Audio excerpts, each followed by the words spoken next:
We are unmuted. We are here. We are Arc 5 going for it, baby. Right. And we've got Jason Wardell back on the keys. It's good to be back. Wait, are we like in? Yeah. Oh, we're live now. Say hello, Aaron. Hi. Hello, Aaron. I thought we were all gonna... I'm bashful. I'm bashful now. We've got we're close to a hype train. We've got a reset from DC Pat Dimer. Thank you so much. Subscription from Colin Cthulhu. Thank you for joining us once again. This is episode 1 of Arc 5 of Better Than Heroes. If you are new to our stream, welcome. Thank you so much for joining us. This is the perfect time for you to be here. We are starting a brand new arc with characters that we have had for a couple of years now. They're sweet. I'm Rachel Weeks, also, and I play Klik, the level 13 Kreen fighter. I'm Ovredahl, and I play the human bard warlock Flute, aka the Windrider. I'm Jordan Dahl, and I play the Moonboy, a level 13 Moon Boy, nay, Moon Man. What? Is that canon? No. Just, technically, if these were years, he would be getting bar mitzvah this year, but it's not canon. Moon mitzvah. Moon mitzvah, exactly. My name's Aaron Urist, and I play K.A.I. Hammerstein, the Artificer. And I'm Harlan Kelly. I am the dungeon master. I am the dungeon master of this game, and I play everybody else. And I have a question. I have a question for the chat real quick. Is there, because we talked about it some beforehand, I want to know if there's anybody who's caught up and who's here watching live for the first time. Maybe not, but I know that a couple people were talking about it in the Discord. So if it's not you this time, but you're around next time and you're like, watch this on YouTube and you're like, I'm like 3 episodes away, and then you're in the chat later, please tell us about it, because it's just cool to have new people join us and hang out with us in the chat. Also, Rachel, sorry, I'm commandeering this for a moment, but I also want to show off. You can see here around us right now, we have this cool new background art, and I'm just going to show it to you in full here for a second. No, they can't hear me for a second. Someone else say what this is. It's from Jeff Tice, but my mic's not on here, so someone else say it. It's So cool. A brand new art from Jeff Tice. Who else? The very best. It's the one with the nautiloid in the front, right? And the dinger in the distance. Oh, that's right. That's right. You all can't we see can't it. Sorry, see I'm very dumb. You got it. That's okay. That's I remember. Space. Shit. New art for a brand new arc. For those who haven't caught on, we are going to play some 5e Spelljammer DnD. Spelljammer. Our show is live soundtracked by Jason Wardell on the keys. Jason's back. We missed you. Ow! It is live directed by K.A.I. Story of Tiger Moon Productions. Wow. And it is brought to you by our wonderful patrons and subscribers. Thank you so much to everybody who supports this show financially. You guys quite literally make this show possible. You help us pay Case, you help us pay Jason, you help make the show better and better for 5 whole arcs. You guys are incredible. If you love the show and you want to see it grow, consider supporting us financially. It's awesome. It's cheap. You can just subscribe to the channel. That helps a whole lot. You can become a patron and support the show in that way. You get some cool perks. One of them, you get to be a part of a regular patron game in the Spelljammer universe that we operate in. We played yesterday. Yeah, how'd it go? It went well. Some big stuff happening for that crew. Some pretty interesting developments went down in the last game. Find out what interesting developments are going down for our patron crew. And you can be a part of the... I guess I can say it doesn't like... They killed a VIP's son in battle. Ooh. in a murdery way or in like a vanquishing way? They were defending themselves, I think. It's a bad boy son. I know that crew, and I'm calling bullshit on that. Nice. I think they were defending themselves, and yeah, go ahead. Defending themselves proactively before.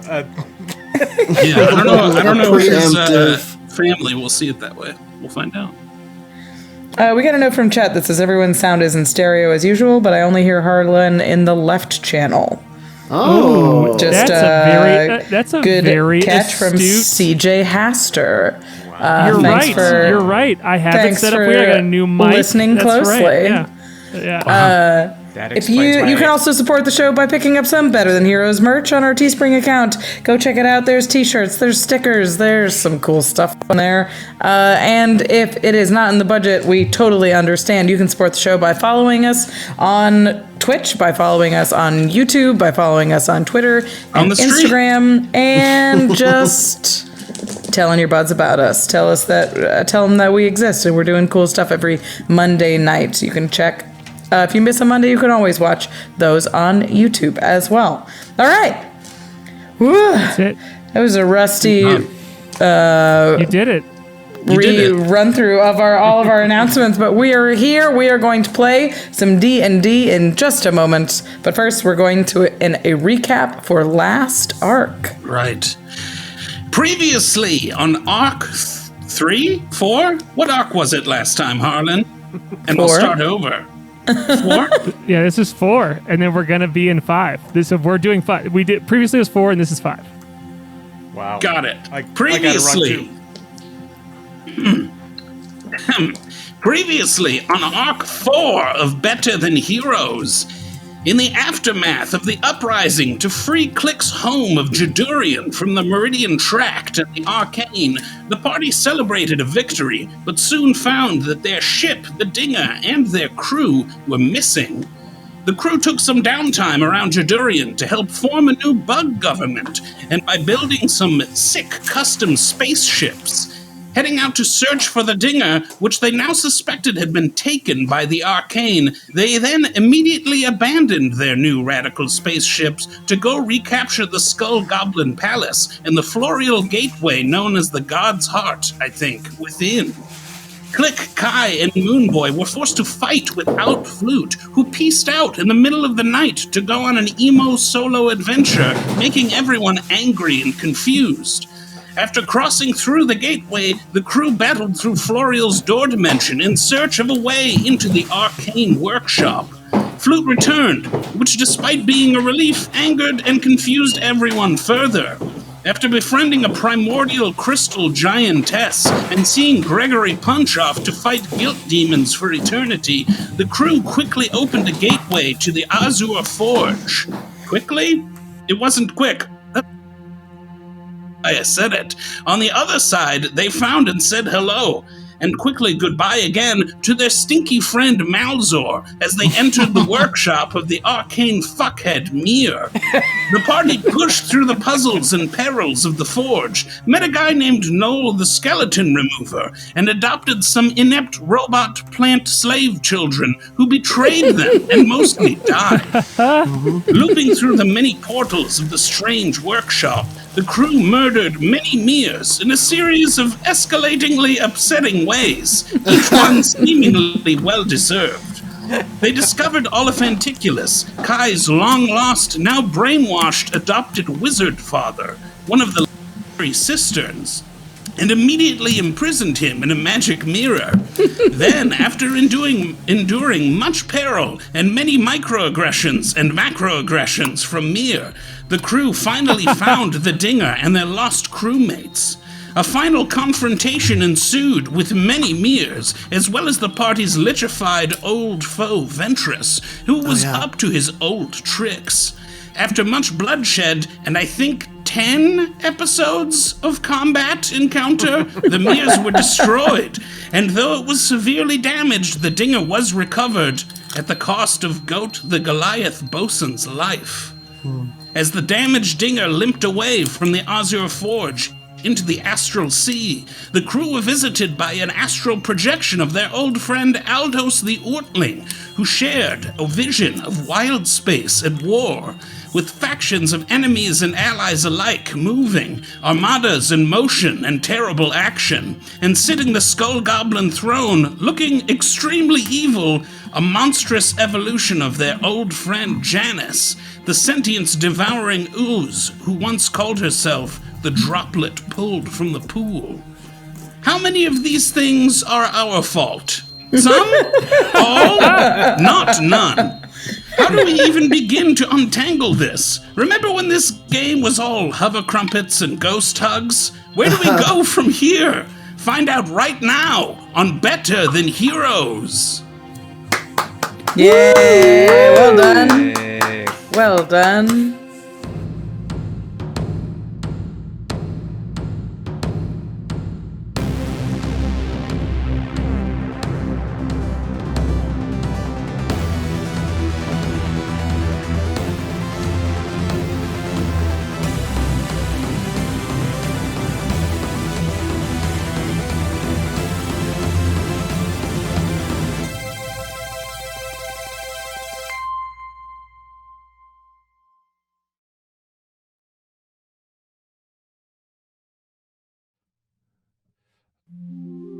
I mean, All right, and we're back. Yeah, we're that felt rude, but Yeah. also possible. Yeah.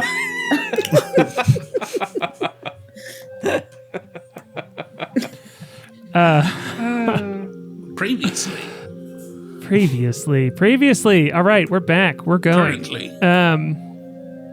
Okay, so we, Jason, I'm so glad you're back. It's so awesome to have Jason here. It's so great. We are back, and we are going to join our crew as they have seen this vision. All of you have seen the vision given to you by Aldous the Ortling, and you are now on the deck of your ship, having rested. Let's see. Well, I gotta figure this out with Jorpo gone for a second. You know what? I'm just gonna pause so that I can edit this out later. So we're just gonna vamp for a second, everybody. Hilarious. Chill here and vamp Vamping? while we pull Jordan back in. Hilarious. Let's go look at. What happened to him? 3, 2, 1, vamp time. Oh man, Jason, you got the credits music. I know that that he's got that like bouncy music that he plays at the credits sometimes. It's very cool. Now everybody can hear me, and I put the Jeff Tice art back up here while we're waiting for Jordan to get back in I'm here. back. And boom. Okay, cool. He's I found back. it. But look at this Jeff Tice art, everybody. Look at this Jeff Tice art, and back. Okay. So you all are out on the deck. You have all rested, and you have leveled up 2 levels, and you're kind of feeling charged with energy, feeling the expansion of yourselves and your powers here, and you're out with this purple blue mist all around you. There's just like unending sea of mist and color all around you, and you found a friend just floating in the middle of it, and the vision has disappeared. You've all seen it, and it's gone. And now we are going to find our crew on the deck here. It seems you can see that Relic is out on the deck. Your halfling friend also standing out here, right by the ballista up front. You can hear Goliathan come over the walkie-talkie. He's like, "Did everybody see that?" And you all have 2 ships floating right next to each other. Klik, you are piloting one. Goliathan is piloting the other, and you've all seen this vision that was given to you by your friend Aldous the Ortling. And now that the vision has gone away, you're just staring at nothing but this purple, pink, blue sea undulating all around you. And I will leave it to you all as we kind of zoom in a bit, and you all are rested, more powerful than you were before you went into the Azure Forge, but still adrift at sea. And then, I'll leave it to you all and what you'd like to do.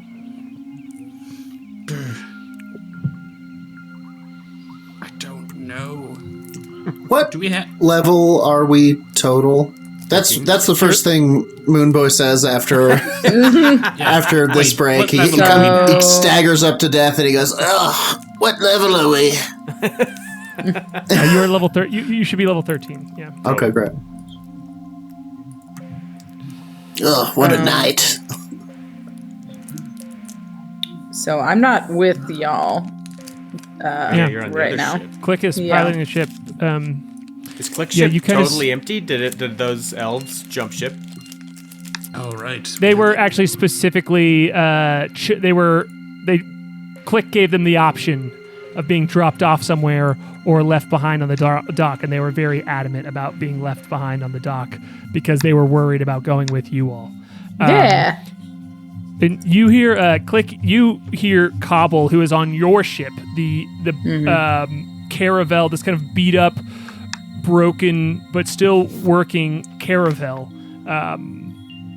ship, and Cobble is over there as your ship's navigator a little bit. Your ship is towing the Dinger because it is not in currently not in a state where it can fly fully effectively. K.A.I has been working on it, obviously, but it isn't in full condition yet. And so your ship has been, your commandeered ship has been towing the ship. And you hear Cobble come over the walkie-talkie, and she's like, this kobold, this very old wizened kobold navigator of y'all's. She's up in the crow's nest of this other ship, and she's like, is that dude wasn't? Oh, that was.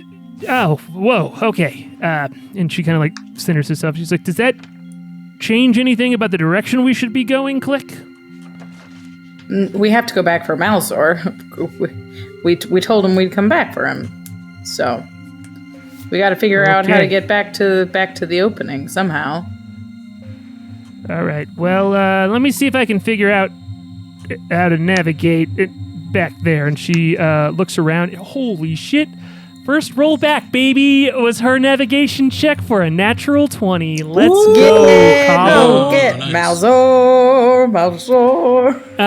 And you hear Cobble say, "Go this way." And you can, because you're attuned to the helm of the ship, you can see all around the ship in every direction, and you can see Cobble. It's almost like in a misty form, as you can't see everything perfectly, but you can see her like pointing to the starboard shot, starboard. I haven't done this in a month, guys. Come on, give me a break. Starboard side of the ship. There we go. Starboard side of the sharp. Starboard side. You're saying it like a pirate. Hammered is all. again. Scottish pirate. Starboard side. No, they're doing pirate sound. Starved. Yeah. Pirate speak. And so you Klik. I want you to do an insight check with advantage, just because Cobble is kind of known for not being the best navigator, having her own set of skills, having the things that she knows and the path that she sticks with, but not necessarily being some sort of savant at navigating. Well, I rolled exactly a 10. Okay, cool. I think with a 10, you don't have enough information to have any argument with her, but it's just Cobble pointing in a direction to you at least. Yeah. So you're towing the whole ship here, and kind of just like heading back and around, but it's seemingly going into nothing because there are no landmarks. There's just mist around. And K.A.I last time knew for sure that this was you were on another plane of existence. You were on the astral plane. Yeah.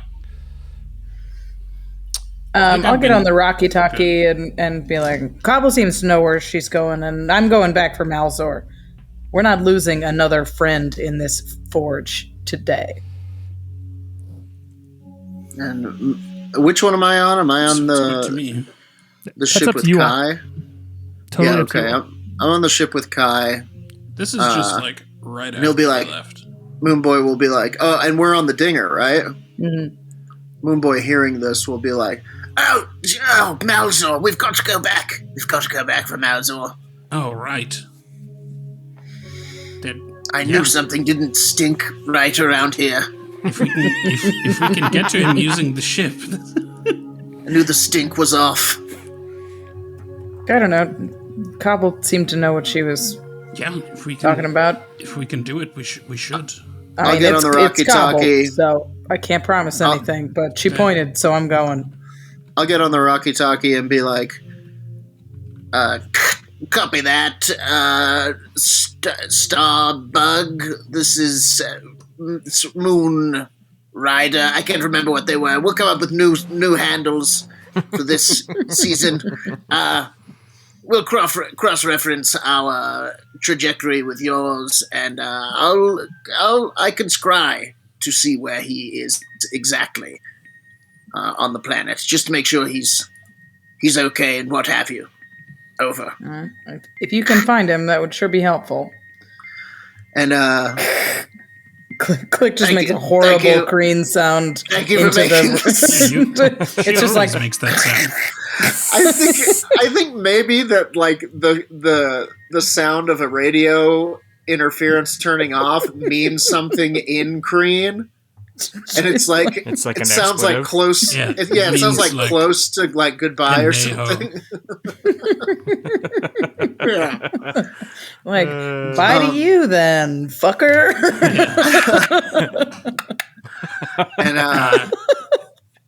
And Moonboy's going to he's going to be like, okay, we should somebody should make sure that we're all heading the right way. I'm going to try to get a scry on him. And he's going to kind of hurry down underneath to his quarters. Sure. Okay, absolutely.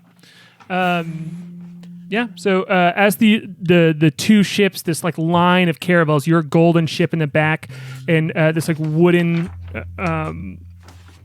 two-sailed, beat-up ship pulling it forward is kind of like making this rounded turn, and the mist is swirling up around you as you go down below deck there, and the ship float on in the astral sea. As Moonboy, you go down below deck to scry here. What is Flute, K.A.I, what are you all doing as Klik is flying the ship, and the other two of you I think have just experienced this vision and are on the ships. Since Moonboy and I shared the room, I think when Moonboy comes back down, it wakes me up. I was just really dead asleep, really savoring not being in the Azure Forge dungeon and getting a solid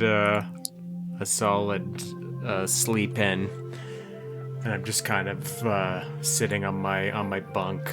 And I'm going to, from my pillow, I'm going to find like a nub of a feather, and I'm going to like take it out and kind of examine it, and then like stick it inside my hat.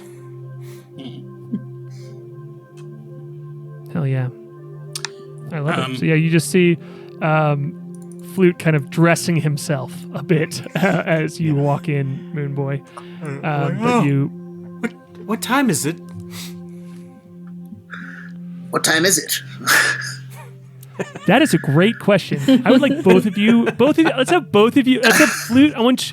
Flute, I want you to roll a perception check, and Moonboy, I want you to roll an Arcana check. Is there like a porthole or anything in our little bunk that I could look at? I know we're in the astral sea, so it's useless, but just for the flavor. Sure, absolutely. I got a 22. I'm rolling Arcana. Yep. Right? Yep, Okay. That's right. That is... And as he's doing that, 22. I'm going to put up a Jeff Tysart again, because I just can't help but not shout out how incredible this is. Jeff Tice is amazing. He's made art for us since the beginning of this show. He just started doing it, and then he kept doing it. And what an amazing thing. Crush it. Yeah, truly. Okay, cool. So we had Jordy and Jeff. Is that double 22s? Is 22, that what I heard? 22. They 2. call us the 22 boys. You didn't know that? That is what they call us. Flute, And to be honest, boys. until now, I didn't know why they called us that. Mm-hmm. It's because we frequently roll 22 on the same. Yeah, now it makes sense. Yeah.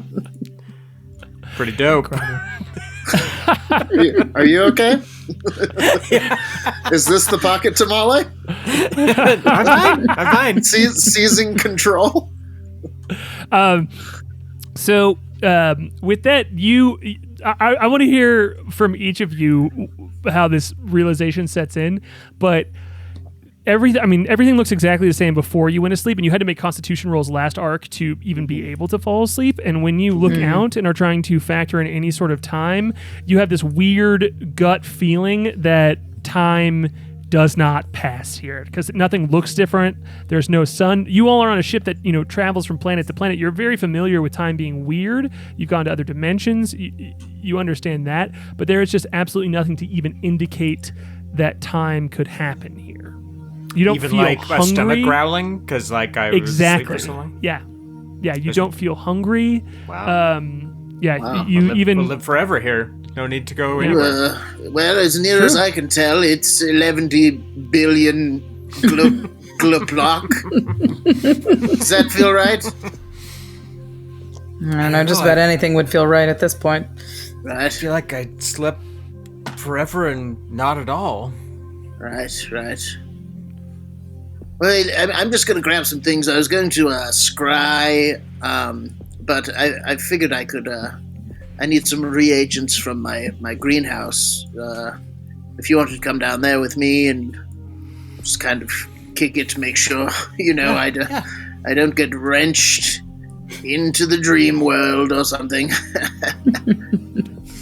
Yeah. Are you looking for a specific spell component for this Moonboy? I'm not for this one, but for a different spell. I would like to. I will say, we established that you did utilize spell components for a very big spell at the end of the last arc, and we established that you had to harvest your whole growth room. Wait, which one was it? For reincarnate. Yeah, for what's her name? Goat. Yeah. Goat. Yeah. Oh, yeah. Not anymore.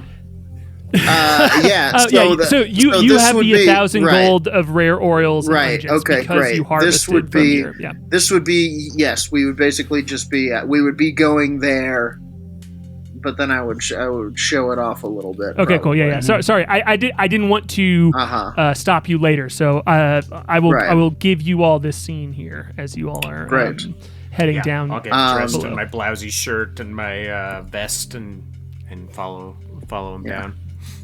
It's a nice shirt. Very blousy. Thanks. It's surprisingly not that dirty. How long has it been since the, I guess not long, since we're turning back to go find Malzor, huh? We were in the Azure Forge for half a day. Yeah. So, If that. Yeah. Breakfast to lunch in the Azure Forge. I think when we're walking back down toward the greenhouse, you kind of see, you see it, you kind of smell it before you see it. There's this earthy, pungent, kind of botanical smell comes wafting down the hall, and then you see, plants spilling out of this room, and as we turn around the corner, you come into the Moonboy's greenhouse proper, and the thing that catches everybody's eye, I think, most of all, or I guess in this case just Flute, is there's kind of this very strange plant growing in the corner that is growing these big pods, these big kind of bean looking pods, and Moonboy doesn't say anything about it, but he goes over and plucks a couple, a petal here and puts it on his tongue, and some seeds here, and crushes them up and sprinkles it in his ear and sneezes. And he's like, all right, I'm going to get up on the seeing stool. That's what I call it. Because I use it for scrying purposes, and also because it helps me see over into the other room. You see that? There? But he sits down on the... K.A.I working down the hall. There he is. Look at him go. You can tell he's got a soul because he sings when no one's watching. I know you're afraid of death. I know you're watching. Hello. Yeah, and he sits down and he takes a deep breath. And he pulls his hat off and he says a couple of words over it and kind of blows over the top of it. And if you were looking into it, you would see kind of the stars that are within it sort of move a little bit, almost as though to a different part of the sky. And he is going to gaze into the hat and he will scry the location of Malzor. Great scrying music. He's back, y'all. Jeez, more daily, everybody. That's great. I love it. I do want to say you absolutely get the scrying spell off, and I'm going to give you that scene, and I want to do it. But I also would love for you to roll a Constitution saving throw. Oh, okay. I'm also... Are we on the same plane of existence as Malzor anymore? Unknown. We'll get to that in a second. But Constitution saving throw. Yeah. Is this perhaps to save against a magical effect? It is not. Okay, it is that's a physical effect. That's a 19. A 19. You see, Moonboy is it to you, Flute. As Moon, you've seen Moonboy put his head in his hat many times. It's how he uses. He goes to speak to his moon inside of there. He uses divination a lot of the times by speaking to this moon that you know is real. K.A.I is spoken to the moon, so you know that is real. But when he puts his hat on this time, you hear a rumbling and a gurgling, and you see the hat shiver and quake. And it looks like Moonboy is trying to hold back water as these blue, white, silver, gray, green creatures, like all of these different creatures, just start pouring out of the hat into the room. It looked like they're all scrambling to get out, and they're just like surrounding Moonboy. And there's like more and more, and there's now 5, and now there's 10, and now there's 25. You see Moonboy, you would see you would immediately recognize an Astro cat. That it looks like this like rocky, moony figure that's like and has its back arched up, and you can see all the craters on the back of it. There's an octopus that just like is like pulling itself along the ground, and each time it does, it leaves this like silvery material behind it. And when you look into it, Flute, it looks like stars are just like shimmering and shining there. You see a peacock that spreads its feathers and it's just like creating all of this light throughout the room as well. And they're all just like making noises. The hat is continuing to have all these like animals pour out of it. Moonboy is going to kind of pulls it away from his face and kind of pinches it off. And he's like, yeah. It struggles for a second more, and he sort of bops it on the table, and he's like, all right, and he puts it on his head real quickly, and he's like, all right, I've got to get that fixed. I forgot about that. I didn't see the moon in there either. It's troublesome. Are these animals still running around the room? Yes, it's fine. Look, if you look into some of the plants, there's others in here. I don't know. It's becoming more and more of a problem with the hat, but that's all right. I've already taken the reagents for the spell. I can find another means of divination. And he goes and he kind of starts looking through his desk, and he opens up the drawer, and he finds this silver trowel that you might remember him using as a focus in the past. And he's like, right, oh yeah. And he goes over to a pot of fresh dirt, and he kind of he takes up this little thing of water, and he starts pouring it onto the dirt, and he starts scraping away with the trowel and making this little divot, this little pool, this little puddle, right in the dirt. And this puddle, as he finishes, he pulls up the trowel, and the last drop that drips from it, boink, becomes kind of a window to wherever Malzor is, assuming that he is on this plane of existence. So, Flute, you notice that as Moonboy's doing this, animals are still continuing to slowly crawl out of the hat. And Moonboy, the spell activates, and you can see it swirling around, and the same purple-pink mist that you see outside is all around in this, and it's almost as if it's moving quickly through this plane, and then it just disappears, and the silveriness of this goes away, and you are no longer on the same plane of existence that Malzor is on. So you unfortunately expended the scrying spell. Nothing can be easy. Well, and I turn around and I'm like, well, that didn't work. And I go to I go to Flute and I'm like, oh, easy there, you're leaning up against Goat's corpse. And he realizes Oh God, she's down here? that he is indeed leaning up against a trolley holding the corpse of Goat. And you see that around the base of this plant with pods growing off of it, there's kind of this weird impromptu shrine in the dirt, and it's little pictures of Goat and little things that she left behind and kind of her favorite things.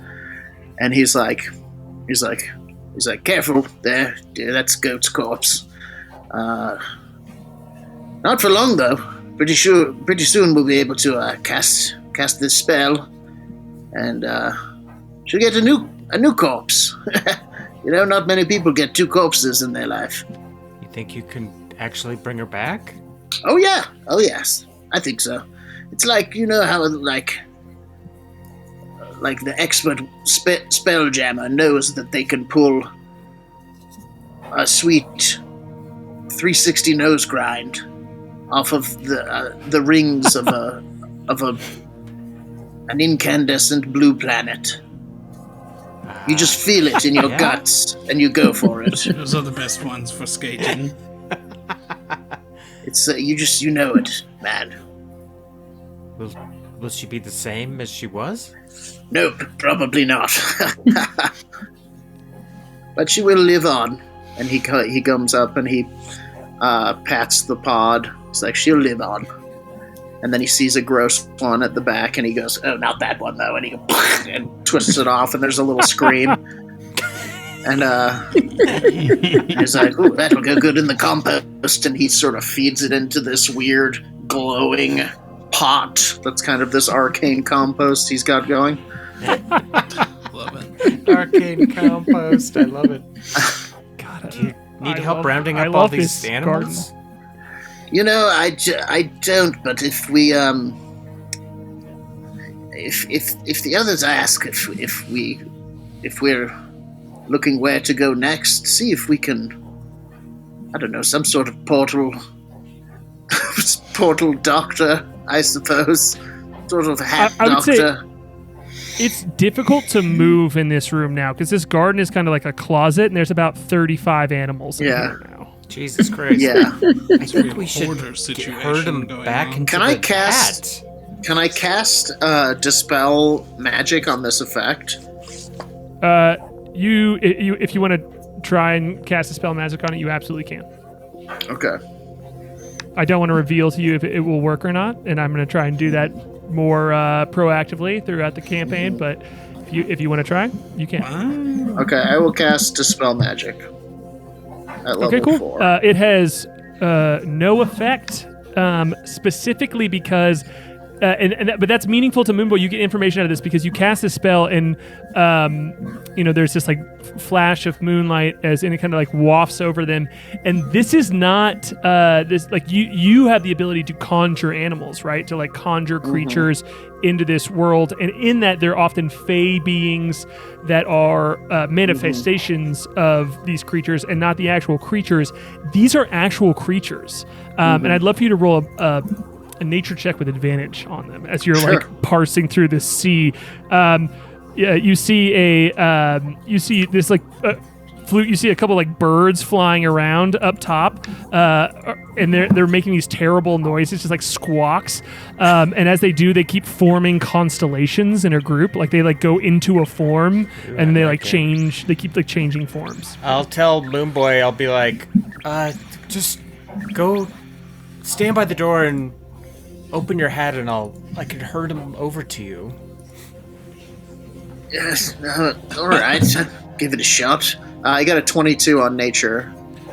All right, Jordan. I'm gonna copy and paste then. Since you got so high, I'm gonna copy and paste this list of creatures that you would recognize, and I'm just doing that part for the fun of it. Only to brag that I made a list of creatures. Amazing, love it. Whoa, incredible. You would recognize each of these as creatures that are native to Lunastera. In the same way that you found plants before that were native there from this world that has been destroyed from where you came from, these are all creatures that you would recognize as Lunasteran creatures. I think I recognize this as I'm like going over to the door to try Flute's plan. I'm like, oh look, it's hang on, a commandeer, a cosmocat, a cosmoclaw. Look, a Leonis majoris moonkey. Look, more. Look, a peacock pea, a planetar. A space monkey. Space monkey.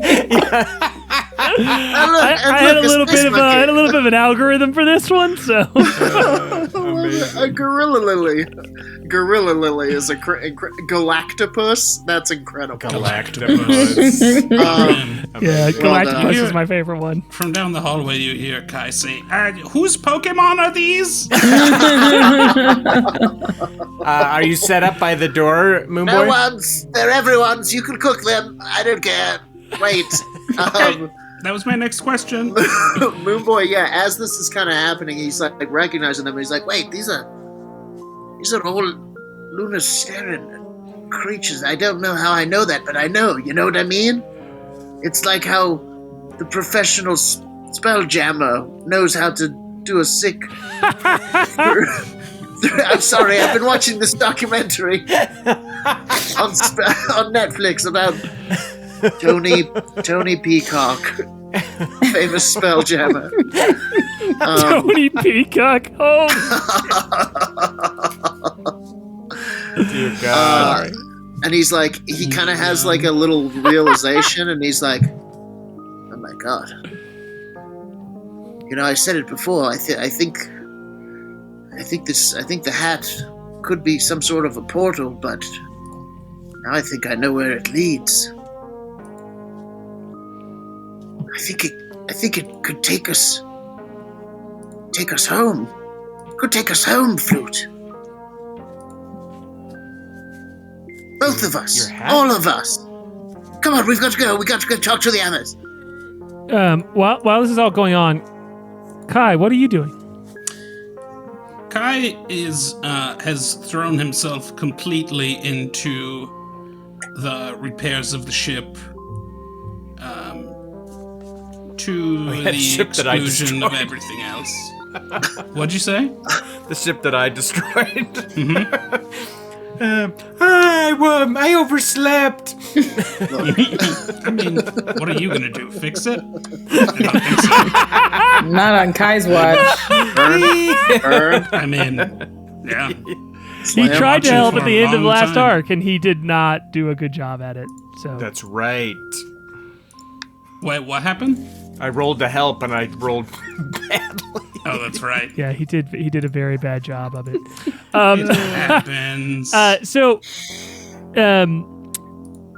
would say if you're trying to repair the dinger, right? I'm working away on the dinger. Okay, cool. So the primary damages to the dinger were done to the back end of the ship, Right. and it's kind of like torn apart there, and has a lot of parts of it have been destroyed, and fixing the makeup of the ship is something that is not technically complicated, but it's more of like knowing the nuances of how the dinger goes back together, which you do, but Goat, you've always even kind of like leaned on Goat because Goat knows the ship best. So there's a little bit of it's surprisingly slow going work, I would say, for an arcane tinkerer at like an incredibly talented and smart arcane tinkerer. Thank you. And And handsome. and as you're working back here, the whole time you're putting it back together, it's like a little bit slow, even for you. And Goliathan is doing the kind of like he's attuned to Dingham Nidris and trying to keep Dingham Nidris just like going basically behind the ship, which you got to name at some point, Klik, just so you know. The ship that like is towing the dinger. And so, Goliathan, the ship's the dwarven captain with the cowboy hat, is sitting on Dingham Nidris, the sentient helm, this like huge, monstrously large stone helm that has a face behind it. And it kind of, as you're working, Dingham Nidris is kind of being bothersome to you. In the way it's like, what are you doing, K.A.I? Why you're putting my boards back together? I appreciate it, but like, is that? Oh, I see. It's just like asking you questions that it clearly knows the answer to a little bit, but it's like, why are you doing it that way? And is really just overseeing all the work you're doing throughout the whole process. Yeah. Is there a way that you would prefer that I reattach these boards? Were you looking to have them like different than the way they were before? I was just putting them back. I was trying to, keep it as true to the original design as possible, but if you're looking to branch out, I suppose that's something we can work on. No, I have no objection to how you're doing it. I'm more interested in your thought process because I know the ship is not my body. I am merely powering the ship. You could put me on another ship and I could power that as well. But I am, Would you be interested in that? Oh, I love this ship. We've been on it for so long, haven't we? And it was my first venture off of, after being forged. It was my first body that I settled into. Body's a fair term, right? I can just use it kind of flippantly. It's not insulting to you all mortal beings who only get one of them. Well, I guess maybe that's particularly different for you, K.A.I. I think I may be the only person in the universe who understands Dingham Nidris. Cool. So you get it. Anyway, This guy gets it. But I would like to do more. I love seeing the world. And, the more you could attach me to, the more I could do. Yes, there is another ship that I built that we had to leave behind, but maybe we can... Oh, have you ever built a spelljamming helm, K.A.I? A helm? Yes. No, I've never built a helm before. That Sad. would be quite an undertaking. Yes. Maybe we could collaborate. Me make a helm? I don't want any Sure. kids, thank you, though. I was going to say it would be like you're having children. Oh, thanks. I had too much I'd want to do. Sure. I get that. Well, maybe we can work on that in the future. Okay, he says. He says, just so you know, I'm very tired. And you see Goliathan kind of like react when he says that, and I'd love for you to roll an insight check. And this is kind of both going toward Dingham-Nidris and Goliathan.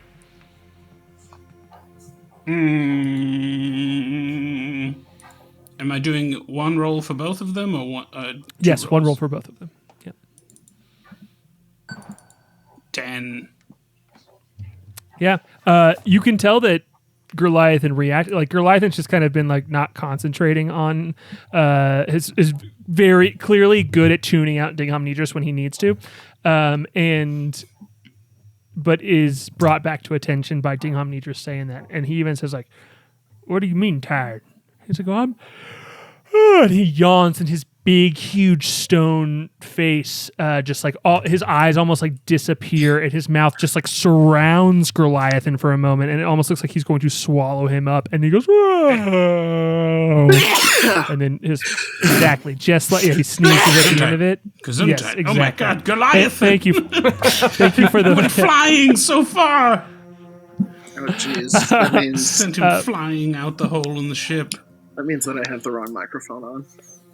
It's okay. He's. Thank you for the Foley work, Jordan. And yeah, but he says, and Goliathan just kind of shakes it off, and he's like, "Oh, I've never heard you say that before." And Have you ever felt this way before, Dingham-Nidris?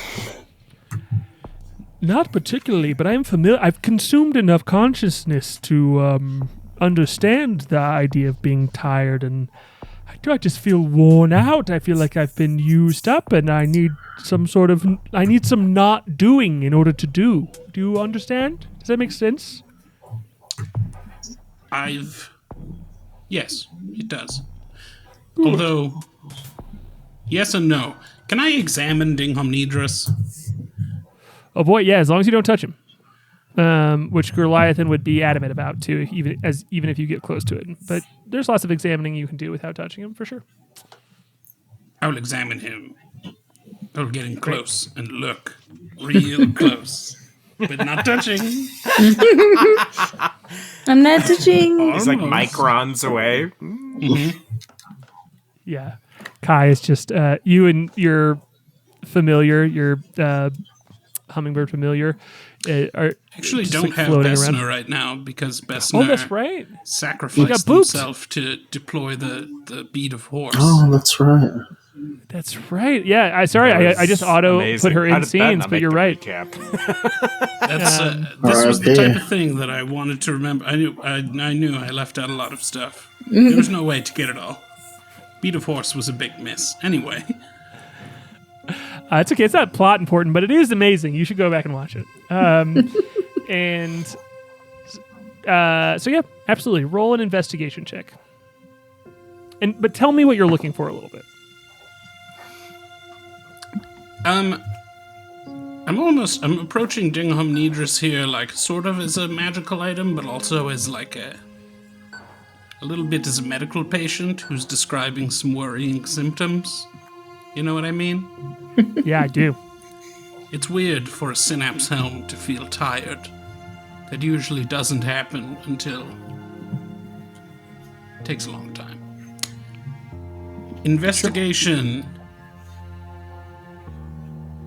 is... It's been so long since I've looked at this character sheet. I 27. know. It feels good to be back. 20. Oh my God. Do you guys roll below 20? I guess we had some 10s tonight. 10. Try not to. Yeah, the last one was a 10. There is a surprising amount of form in the stone shape of the helm, and the mist of this dimension that you're in is almost like floating in through the... You've patched up plenty of the ship, but there's still, since you're not, in a workstation, you're doing a lot of very shoddy patching. No offense. Sorry, I don't mean to offend K.A.I, but, quick and dirty. That's the... Yeah. In order to shut the ship, to close the large holes that Flute created in the ship. And you can see like this mist floating in, and as it's making contact with Dingham Nidris, it's not necessarily on the moment of contact, but it's clear that there's some interaction there. You can see Dingham Nidris bleeding into the mist, and in this, the helm itself is very, it's a face inside of stone, and it is like, it looks like a carved stone chair with a face in the back side of the backrest of the chair, as it's like towering over the small dwarf that is Goliathan, and it just looks like it kind of looks like shoulders for a moment as you're looking at it carefully, and then you can kind of just see like a stone almost move, but not quite. It just kind of like changes shape for a moment, just in the corner of your eye, and that's what I'm gonna give you. That's not really an answer, but there's something there. He's bleeding? How long have you been feeling this way? Is this recent? Since we flew out of that terrible place we were before. Does it seem like it's possible that he's being affected specifically by being on the astral plane? That is where I'd like to have you roll an Arcana check. Mm-hmm.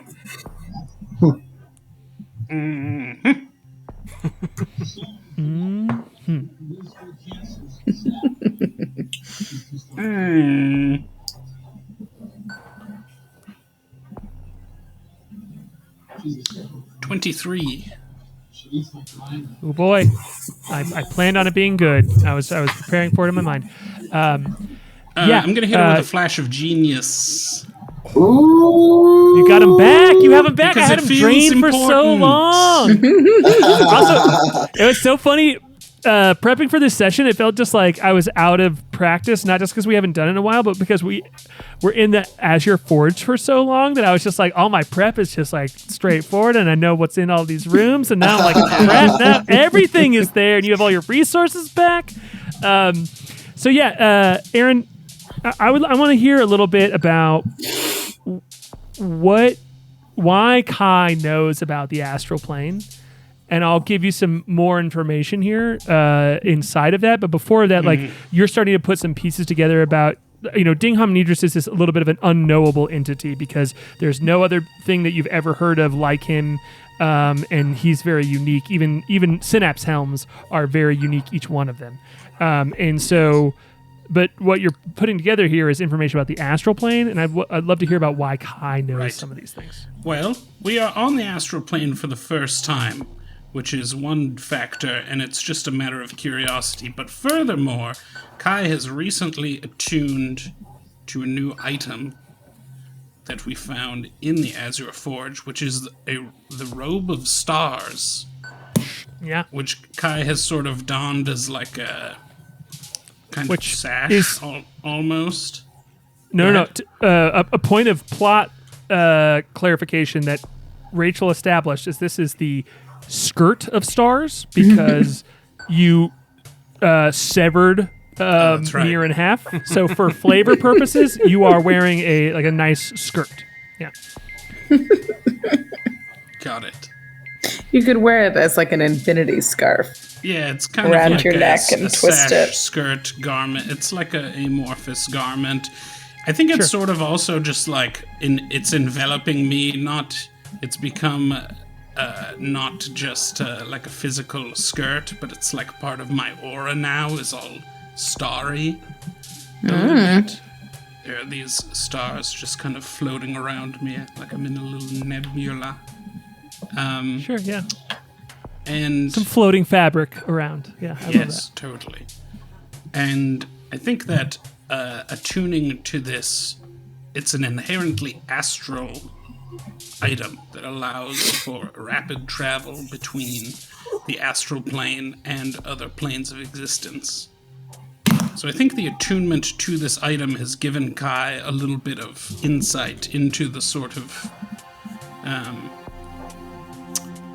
magical wavelength of the astral plane.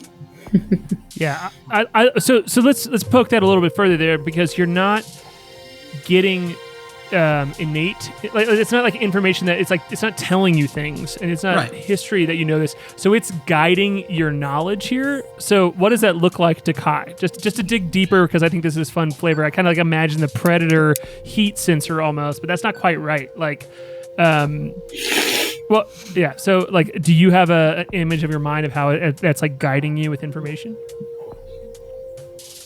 I think that it's just sort of another layer in the kind of magical connections that K.A.I sees when he looks at the world. It's got a little bit of a Neo thing going on, is how I see it, that he just like kind of sees the magical code a little bit, and that's part of how his like artifice works, is that he's tapped into that inherent magical fabric of the universe. It's like I the love it. I starry love it. filter on Instagram. Everything just Exactly. sparkles a little bit. Right. I love it.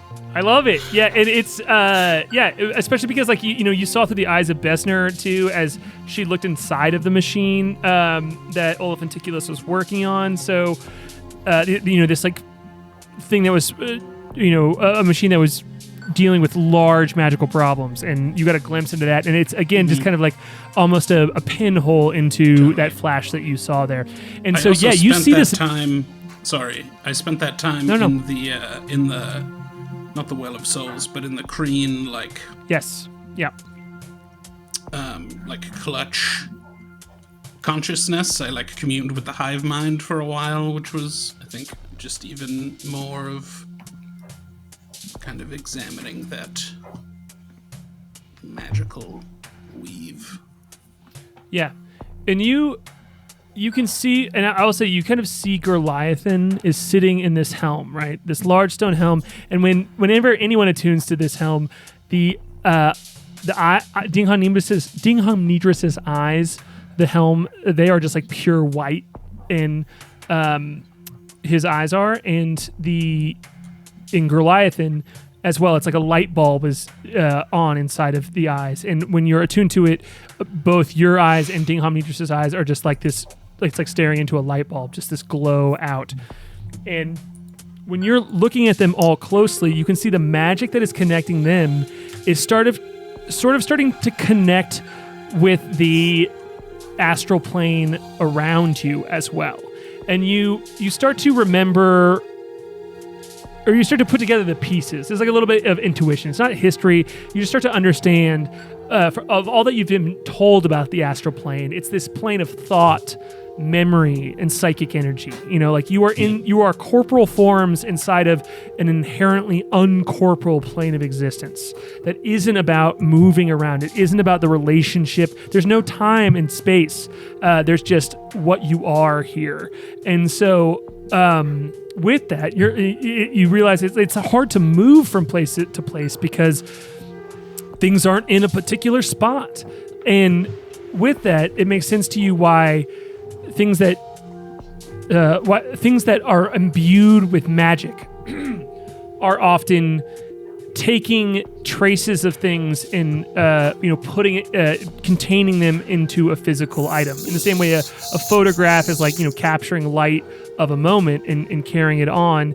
This the magical energy of the astral plane is absorbing something important and holding on to it and then just dispersing it everywhere as well. It's not holding onto it. It's not in a particular place, and where a magic item would hold onto it in a particular place, it is all over in the astral plane. And so there is something that is happening here with Dingham Nidris that is allowing all of the energy and all of the magic that it contains to manifest in a different way, which wouldn't change Dingham Nidris if it went back to a material plane, but while it is here, Dingham Nidris is starting to unfold. And That's not part of that is, in any time that you are expressing yourself or you're morphing or changing, you are very vulnerable to. So Dingham Nidris is very weak right now, but it makes sense to you that if you wanted to, Dingham Nidris does not have access on the astral plane to its full set of skills, but because it is able to access a level of its consciousness that it usually is unable to access. So, that's not giving you anything mechanically, but you can do anything that you want with that. So, do I think that staying here for an extended period of time would be harmful, fatal to not in any sort of arcane sense, but I would love to have you roll another insight check. I'm terrible at this. Arcana-wise, it's not going to hurt or destroy Dingham Nidris. It's just putting Dingham Nidris in a vulnerable state. Almost as well as I'll ever do on Insight 21. Ooh, I should roll for this too.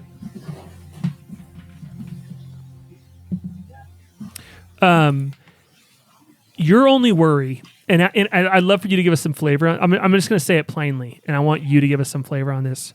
K.A.I knows that Dingham Nidris might like it too much and might not want to leave because it is giving Dingham Nidris.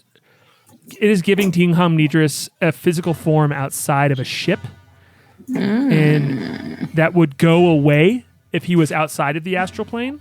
Whoa! And that's interesting. Yeah. That's the information only K.A.I knows. That if Dingham Nidris stays here long enough, he might change into a physical form that would make him no longer a Spelljammer helm. Wow. Whoa. And I'm only giving you that because you Flash of Genius on that huge ass roll. So this is like me just dumping things on you because you're like, yeah, when you roll that high, you just get the big stuff. So I mean, boy, so many questions that I simply can't ask. Yeah, right. And in fact, we're chasing our star cats around. With that, we're going to cut to break. But first, I want to do one more scene before we cut to break. So you are trying to Flute. Moonboy said to you, "We're going to see what they're. We got to tell everybody about this," and started to leave up and tell everybody. And you are alone in this room, kind of literally herding cats and also metaphorically herding cats. And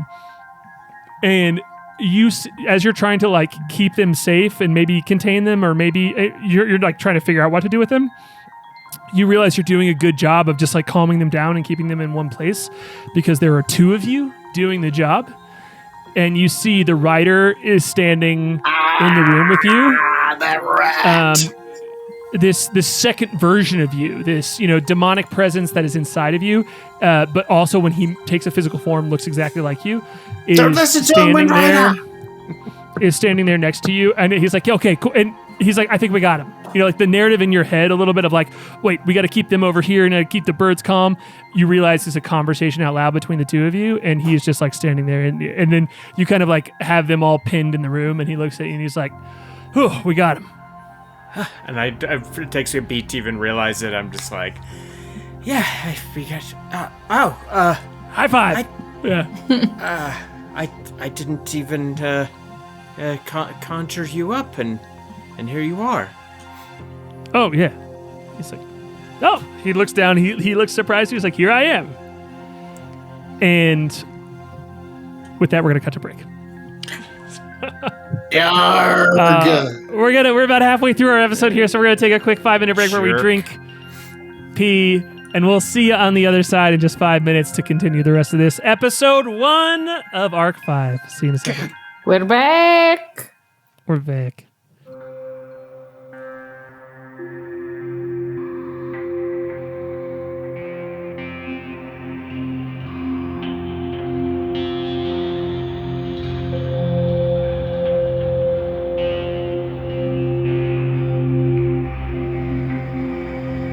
Whoa, nice, Jason. I don't know what that's. What sound effect was that? It's like.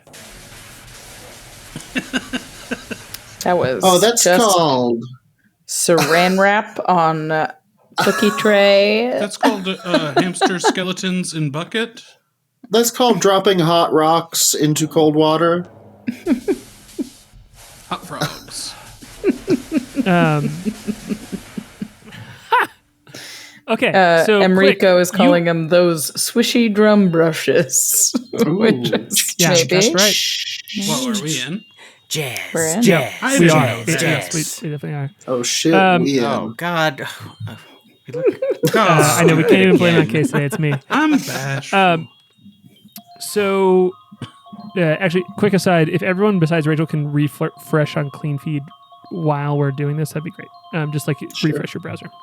Sorry, behind the scenes. Here we go.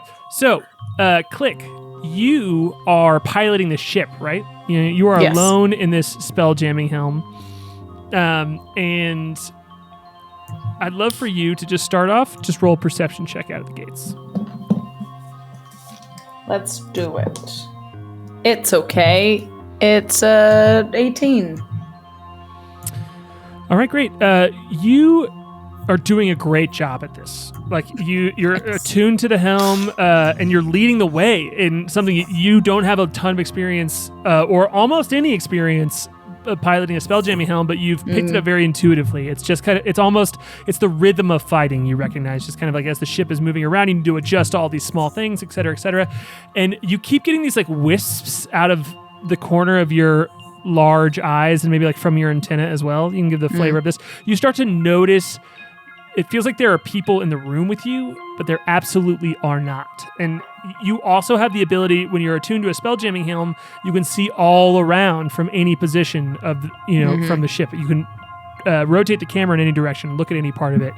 But you keep noticing this, and it feels like there's a person or people in the room with you. What would you like to do? Gobble! You don't sense anything in this room, do you? Anything ghosty or spirity? I think I'm losing it. The kobold navigator comes over the walkie-talkie and says, well, I'm not in the room with you, so I don't sense anything up here. I thought the come here was implied, you know. Okay. So yeah, there's like she's like, okay. You hear she's like talking to you as she's going down too. She's like, all right, well, I'm now descending the mast. Thank you, Cowboy. Man, this rope is kind of broken, so it's gonna take me a second. All right, well, I need to go slow. I don't want to break my hip. I could die. Take your time. Already one of us, a dear close friend of mine has died. Why so did I think apparently you'd be she's gonna- helpful in this situation? Beyond me. She's just like narrating her inner monologue as she's walking down the ship. And after a very long period of time, she finally comes into the room with you, and she's like, okay, there's no one in here. Yeah, but you can't just like feel something every once in a while? What do you mean? It's like a whisper of a person, like a memory or a ghost or something. You don't feel that? Ghost. She's like, don't worry, I've got this. And she starts lighting candles that she's pulling out of her pocket. She like pulls a candle out of her pocket and like sets it down and like lights it, and she starts humming. And she's like, oh, Cobble. Oh. And she's like singing to herself as she's starting to create a circle of candles. What are you around even doing? What are you doing? She's like, I'm opening a door for the spirits. Don't do that. What spirits? I don't know. You're the one. And as she's saying that, you see more of these like flashes, and I'd love for you to. You can either roll an Arcana or a Perception check here. Either one. It's probably gonna be Perception. Yeah, Perception. The 24. Whoa! Holy shit! All right. I know. Klik is very wise. Or smart. There are. She's both. In this way, she's very wise. Clearly. She's proficient in looking around. You see all these shadowy figures of Kreen moving throughout the room. And it's like they're flashes of light almost, these like dark and bright all over, just kind of like swirling. It's like they show up and they're like moving through water and then they disappear. And they're always at the edge. Like your antenna catches them before anything else. And just your eyes being able to see and way past what human eyes can. But it's still at the edge. But they are all around.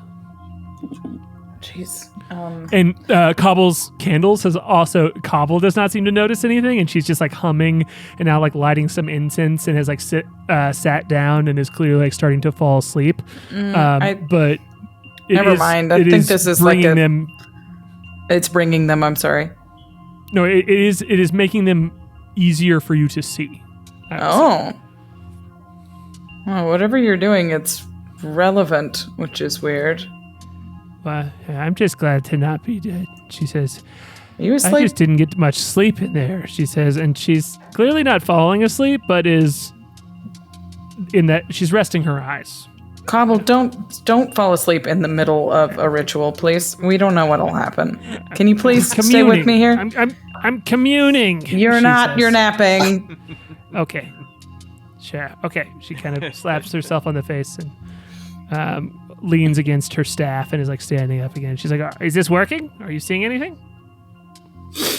I mean, yeah, but they're just really? sort of right on the edge. You don't see that? It's like Kreen everywhere. I mean, go ahead. Sorry. She says, I don't see them, but... And she kind of leans forward in her very crooked old kobold body that has this like large staff with a huge globe on the top of it, and she kind of like looks at you, kind of waking up a little bit and listening and realizing that she's not just shooting the shit. She's like, oh, I mean, we are on the astral plane.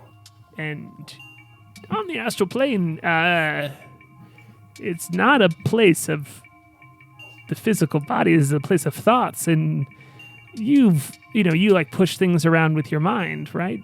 Maybe some of those, maybe you're not just pushing things around. Maybe your mind is having conversations with things that your body generally knows about, but isn't always able to see. Blowing my mind right now, Harlan. Look, I have a very Thank you. I have a very close relationship with my ancestors. I've just never they're here right now. It's sort of bizarre. I don't. Okay. So she's maybe now's a good time to talk to them. Don't you think that's awkward? That's like a lot of them. It's a lot of It's family very all awkward. at once. You don't think it's a lot that's of like family. a ton of? They don't expect me here. Like, why are they even? Here, I'll go first, she says. Don't She's like, hello. Klik. Okay, so can she? If while I'm spell jamming, can I like use stuff? I'm like actually jamming right now. I will say you technically cannot cast any spells, but we're being a little loosey goosey here, and right. so She's on cruise control, right? Exactly. You can. There is no problem because of where you are. There's no problem with you disconnecting from the helm and letting the ship just like float for a bit, and no one's gonna notice. No one's really calling anything. So go for it. Okay. Just for the rules lawyers out there, you can't cast things while you're spell jamming, but because we're in the astral plane, your ship can keep going where it needs to go for a small period of time while you disconnect. It's kind of like drifting. There's no Andrew, get out of here. Look at Andrew. Andrew's like making, he's like, oh, gotta say it again, Harlan, so I can do it later. It's like, it's like, down. There's no friction, can so if you coast. like You stop it absolutely from can going, coast. you can keep. There's no there's physical no even, things there's no to physical, stop it. there's nothing. Yeah, exactly. You got it. I like this science. All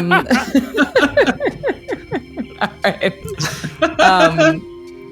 And Klik will sort of nervously slide down from her spell jamming seat onto the floor and fold her giant bug legs around her and she's going to close her eyes, and I'll spend 2 charges on the newly refurbished omnipathy engine, and she'll close her eyes, and you hear a small whirring and clicking and some pistons moving at the base of her neck. And I am going to use a hive mind neuropath and draw on the psychic energy of my clutch ancestors around me, sharpening my mind as an action, gain advantage on intelligence and wisdom checks and saving throws for 1 minute. Cool. But use that to try and reach out to the actual spirits around me. Cool. Then just roll a wisdom saving throw, and also I want some hella flavor here. Give us what this omnipathy engine looks like activating. And as you hit, as you activate this charge, and you're alone in this room, kind of connecting with spirits, and then we can go from there. But give us the activation of what this omnipathy engine looks like on you. It's really not, it's not like a switch or anything. She just kind of closes her mind and seeps energy into the metal around her neck. And it's more of she uses it more of like a catalyst, or like a what's the word with that? You put a wire between 2 batteries.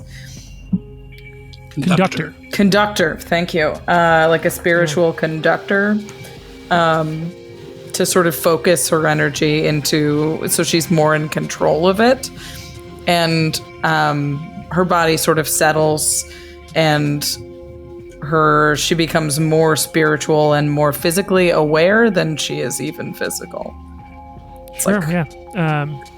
You're connecting the pieces of your mind and your body here through actual arcane mechanical object. Yeah, absolutely. And I'm gonna throw up the art of Klik wearing the omnipathy engine only because, Jordan, I give Jeff Tice a lot of credit on this stream. But I gotta give you the credit too. This is incredible. It's a credible display. It's very good. I don't give you enough credit. Anyway. No, not at all. You do plenty. I thought you were saying not at all. You don't even begin to give me. For those of you keeping score at home, you all let us know in the chat if I give Jordan enough credit or not. So I think you do. I think. So and what did you get on the check, Klik? It's a wisdom save, right? Yep, just straight 17. 17, all right. You can see as this arcane mechanism around you allows you to attune to the room, allows you to open your mind and connect your body and mind here.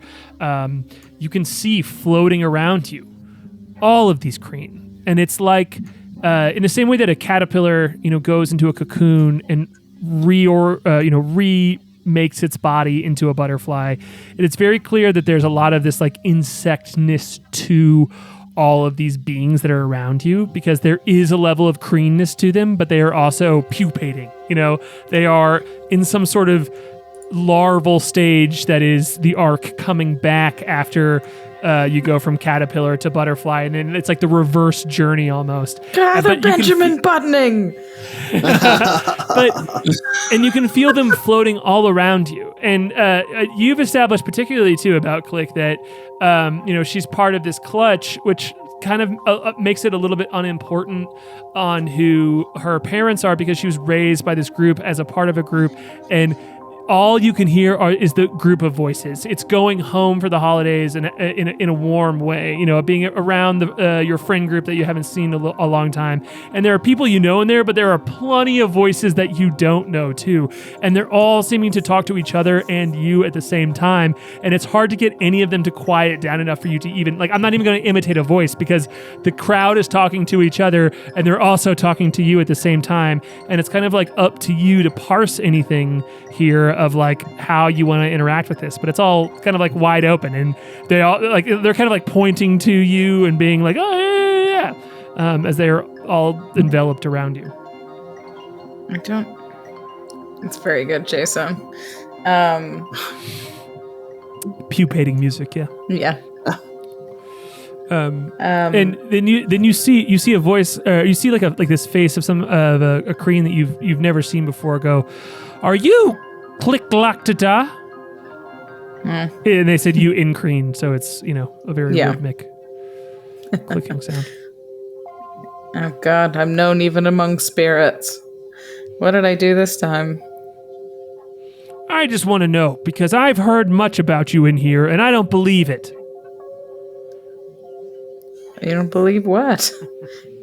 Well, that you're this great warrior hero who shirked the rules and, needed to fail in order to come back and carve your own path, and I just don't buy it. Well, you can buy what you choose. I've taken a long journey, many more mistakes than successes. I'm just trying to find my friend. Prove what? That I'm a hero? It. Tell me something. Floating through space with no idea where I am or where I'm headed, and nobody but this napping kobold to tell me where I left my friend. You see a bunch of Kreen faces pop up around next to this main face that's talking to you that has these large braided antenna, which is a piercing almost for Kreen, because it definitely has to be painful for antenna to be braided. But the main voice that's talking to you has these braided antenna, and they're and all these voices see, I told you they were wise, blah blah blah, blah. And there's all these voices surrounding them, and then it's wings flick out and silence them, and it looks at you. The braided head looks at you again and says, "Okay, so you may be wise and you may be humble, but do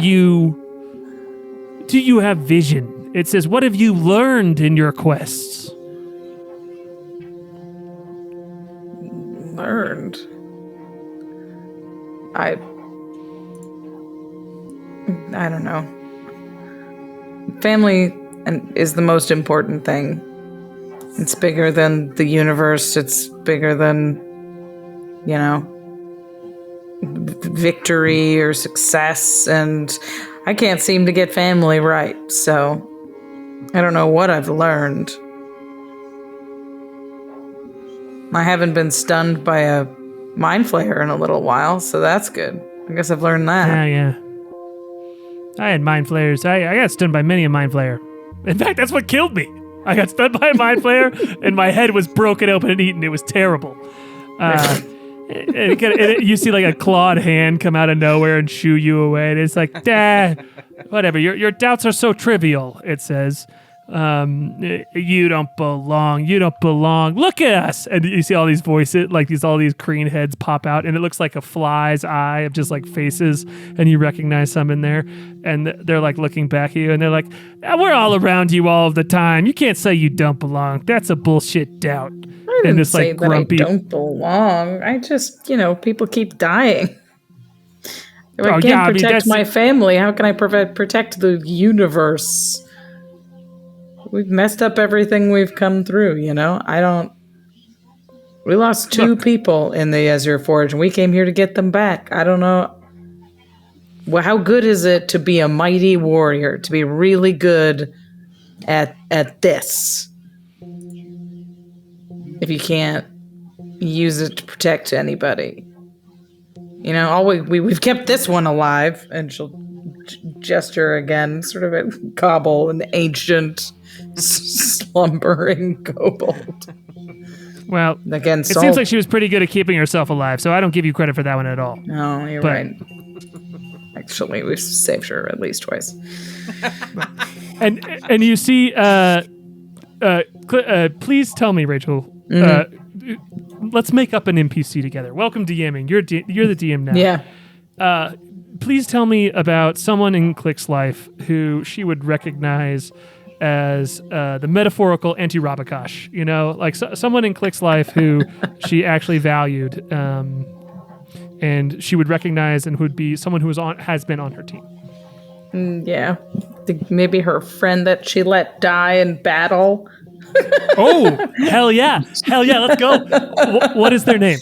Oh, what a good question. You can make it up. We have it. Very important to me. Welcome to we've talked about this friend a lot. We've talked about this friend a lot together, but we have never named them. Yeah. But Takar. Takar? Yeah. Yeah. Tom Takar? Yeah. Yeah. Yeah. So, Great comedian. shut Check up. that. Takar's like, and you see Takar's face kind of like come out of this ether here, this shadowy, clutch, and it looks at you. And I don't know when the last time you've seen this face was. Maybe just in nightmares, but it shows up, and it is not speaking to you. It is speaking to the braided antennae head, and it says, "See, I told you." She's gonna beat herself up no matter what, and she's only gonna value the important things no matter what, and it doesn't matter how powerful she gets, and it doesn't matter where she's going. She's always going to carry any of her failures with her to challenge herself to be a better person, to be a better Kreen, to be a better Klik. And then it just disappears immediately without talking to you, and it just kind of like bows for a moment. And before there's, like you feel it in your chest, you can see it, and it knows that Takar knows that now is not the time to have this conversation, but it couldn't sit back quietly and not say anything.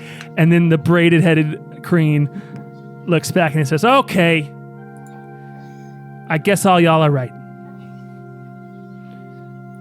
What? There was some grand debate among the spirits. What am I worthy? Did I do it? Can I die? Even Takar knows more than anyone how incapable I can be. Yes. It looks back at you and just kind of like shrugs. And it seems like all the other voices have like quieted away at this point, and it's just this braided headed Kreen like looking back at you and being like, "Yeah, you're right." I don't know. I'm just tired.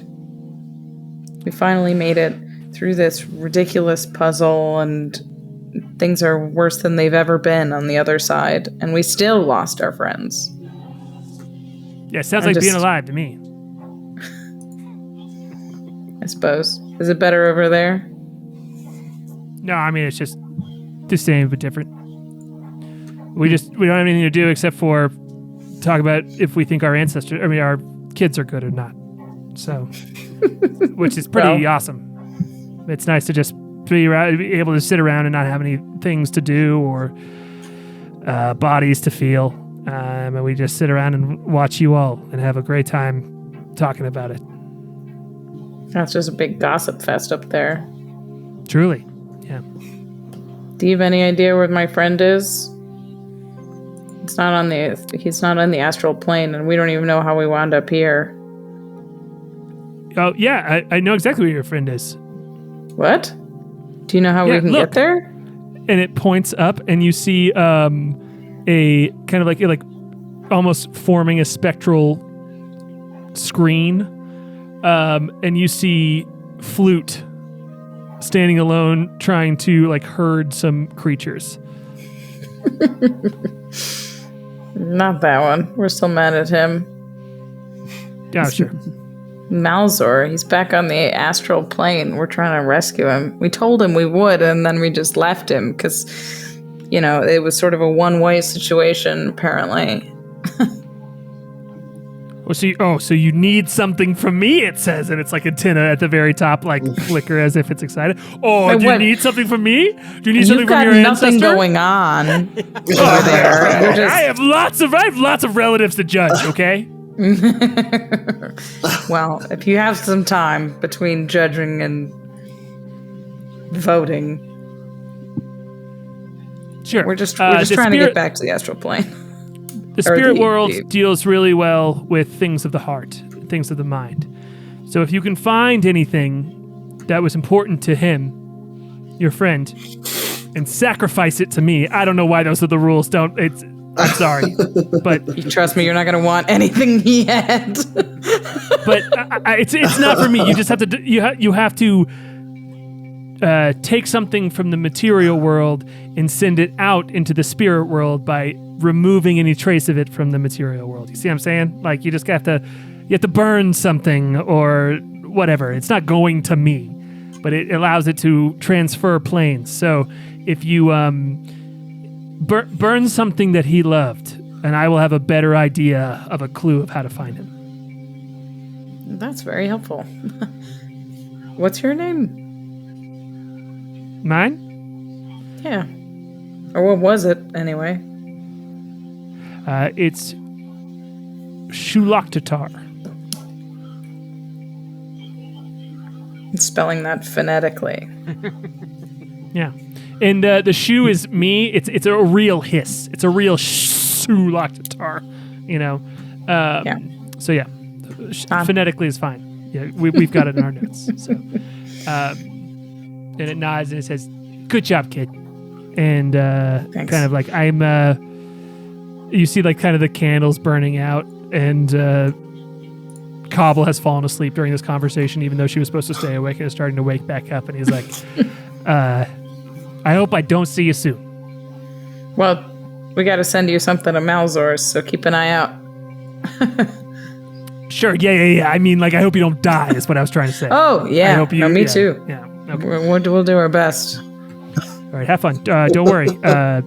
Even if the whole world, even if you fail the whole world, you've still been alive this whole time, and it'll be okay. Bye. And it disappears. Yeah. And with that, you kind of like feel the ripple and this connection fade a little bit, and Cobble's like, oh God. Yeah. She's like, there's a ghost in the room. Cobble's like, there's a ghost in the room. Yeah, his name is Suloktatar. He's might help us find Malzor. Bummer. He's important to Moonboy. I know. I like him too. But All right. Roll an insight check. Okay. Yeah. I want to know. Pretty bad. 8. Great. Yeah. She's grumpy about it because she's grumpy about anyone, and she's just familiar and grumpy. I'll get on the walkie-talkie and be like, Moonboy, I need something that Malzor loved, other than you. Something disposable. Yeah, all right. I think he left a jar of his old rat tails in the greenhouse. Is that? It feels like it. Did he love it? Oh yeah, he would grow those things out and fill them with beads and like. He had that sort of jar that he was always inhaling out of, the one with all the smoke coming out of it. Yes. He had that sort of It long made a strange jar. sound. Yes, that gurgling jar. Yes. The gravity bong. Yeah. He loved that thing. It's named after his canon. favorite mountain, Dew. Yeah. Yes, he'll probably want some of these rat tails when he comes back. So we'll leave those. But I could bring over his gurgling jar, the gravity bong. He so lovingly called it. Well, if he loved it, maybe we can find him. I got some help from the spirit realm, I guess. Oh, all right. Yeah. Well, I'll bring it right over. Over. I love. Stop. Keep being funny. I don't need to do D&D. That's the opposite of. It's generous of you to call that funny. It's very airplane. Yeah, for real. Be careful with that one. It's an antique.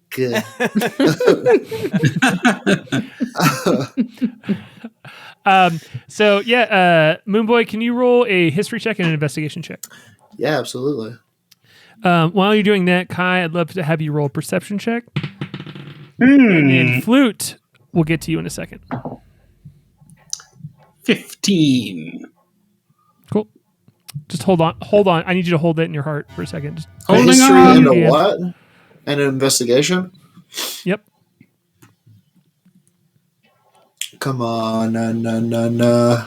Oh, pretty poor on both of them. I get a 9 and a 6, respectively. Cool. Then you show up. You're able to fly yourself from one ship to another, no problem, holding this glass jar that says Mountain Dew on the side. And fly it over to Klik, and you all have to figure out how to burn a glass jar together. All right, well, Oh, okay. magic burns anything, right? Yeah.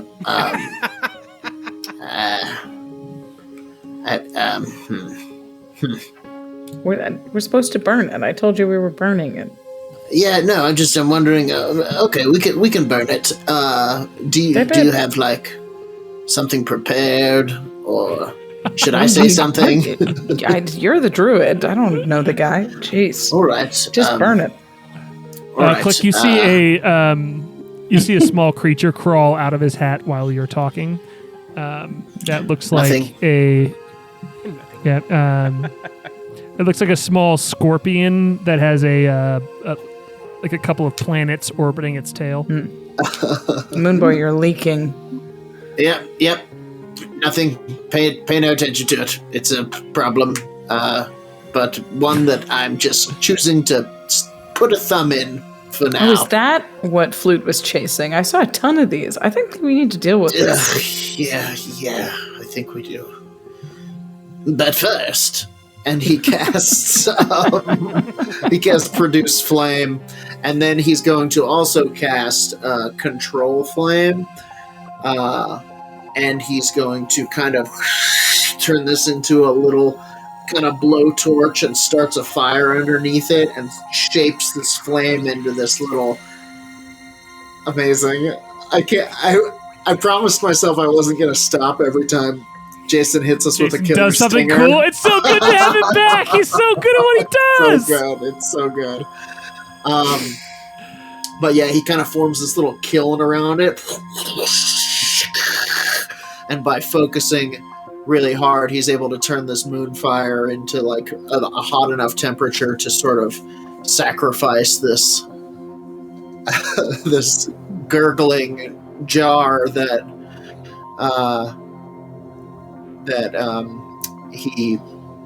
their friend so cherished. Mm-hmm. Sure, yeah. And it just like drips into this like flat pool of nothing that is starting to disappear. And I'd love for both of you to do religion checks. Oh, God. Ooh, Why not? Why not? Absolutely. Okay, that's... I did look at it and think it was a 0. I was like, no, they made those. 19. 19. I rolled a crit. 23. Ooh. We rolled weirdly good on our. Rachel, did you roll a 20 and have a -1? No. I No, rolled a you- 16. I actually have a Oh. high religion because it's an intelligence stat. I was thinking it was a wisdom stat. Cool. All right. With that, you all see the glass just like kind of like go into a singular disc. You know, like the jar melts down.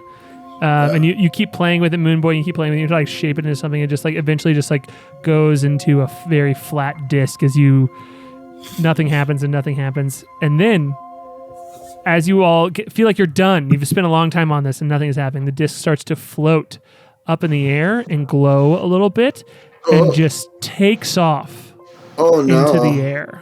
Whoa. It goes out the door in front of you, and Klik, you need to follow it. Like you have to like reattune to the helm and follow it. Run downstairs to get to the helm and follow it.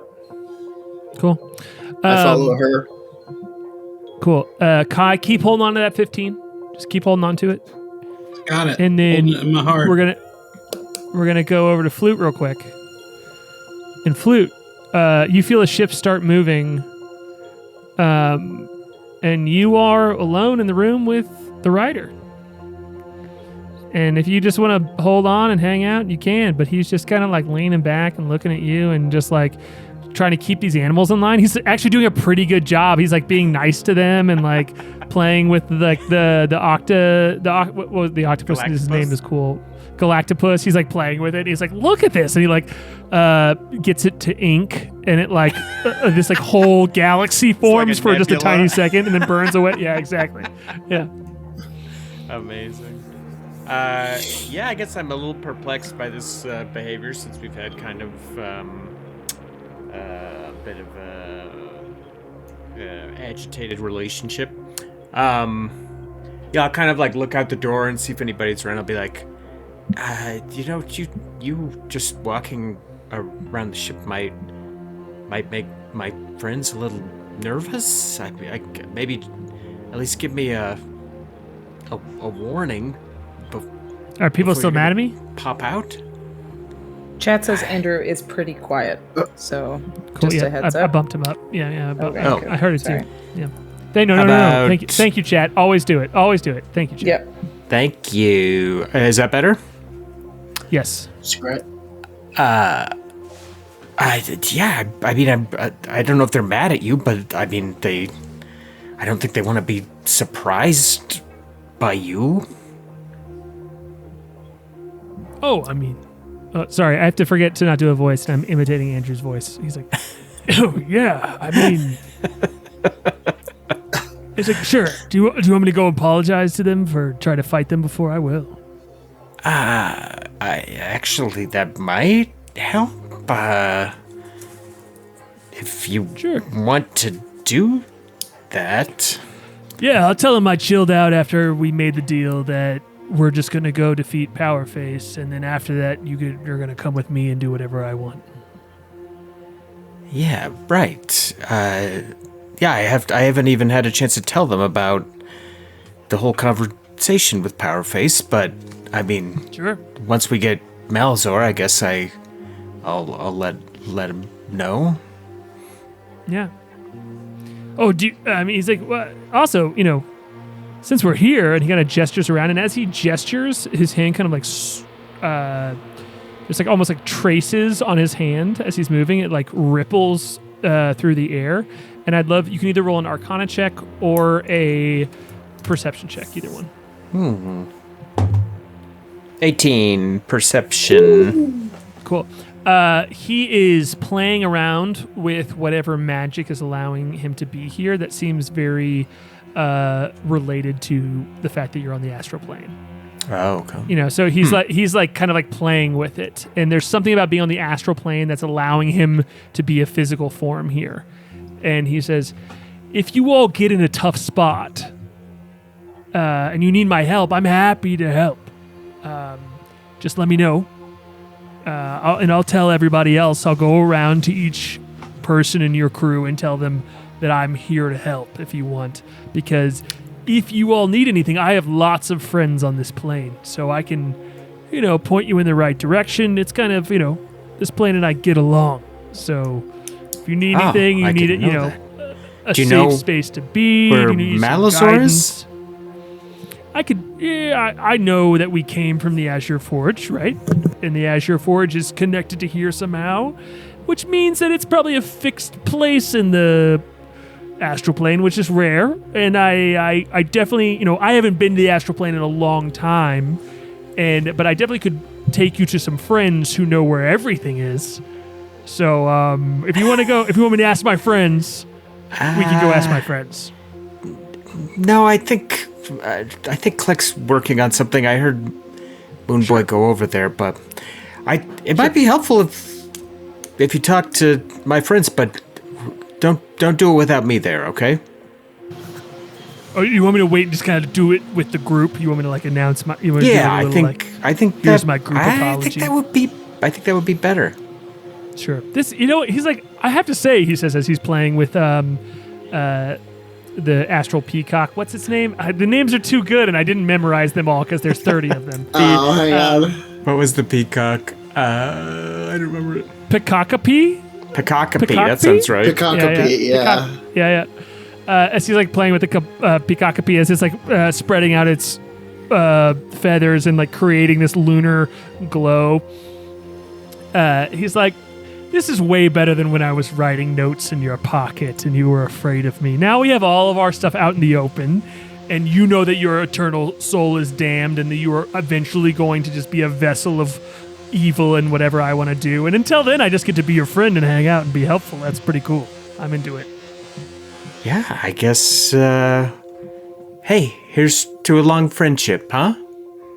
Yeah, he says cheers, and he like, oh, you didn't even realize you were holding a glass, and all of a sudden you're holding a glass, and he's like, cheers, buddy. I definitely don't drink it.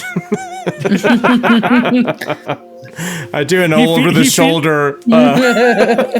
He's like, Again, very airplane. Yeah.